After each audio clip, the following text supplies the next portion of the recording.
మారేడుమిల్లి అడవుల్లో తెల్లవారుజామున భారీ ఎన్కౌంటర్ జరిగింది. భద్రతా బలగాలు మావోయిస్టులకు మధ్య జరిగిన కాల్పుల్లో మావోయిస్టులకు భారీ ఎదురుదెబ్బ తగిలింది.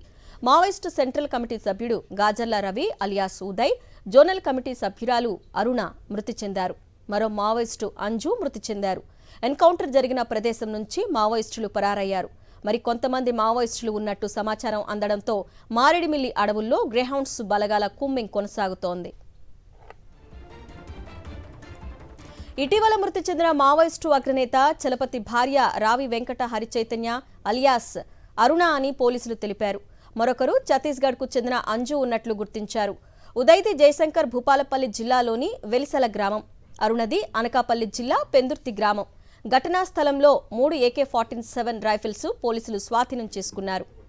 మావోయిస్టు పార్టీ కేంద్ర కమిటీ సభ్యుల సంఖ్య క్రమంగా తగ్గిపోతోంది.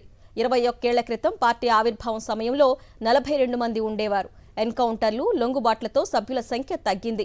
ఈ ఏడాది ఎన్కౌంటర్లలో 4 మృతి చెందారు. మిగిలిన 16 మందిలో 11 మంది తెలుగువారే ఉన్నారు. 10 రోజుల క్రితం బీజాపూర్లో జరిగిన ఎన్కౌంటర్లో మరణించిన నరసింహాచలం అలియాస్ సుధాకర్తో కలిపి ఈ ఏడాది ఇప్పటి వరకు 4 మావోయిస్టు కేంద్ర కమిటీ సభ్యులు ప్రాణాలు కోల్పోయారు. వీరిలో ఆ పార్టీ ప్రధాన కార్యదర్శి నంబాల కేశవరావు కూడా ఉన్నారు.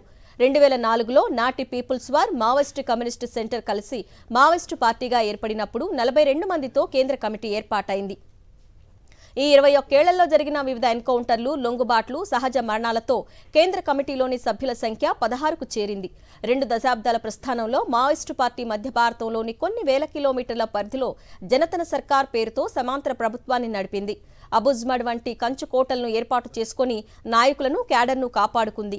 కానీ ప్రస్తుతం కేంద్ర ప్రభుత్వం సాగిస్తున్న ఆపరేషన్ కగార్తో ఆ పార్టీ శ్రేణులు చెల్లాచెదురయ్యారు.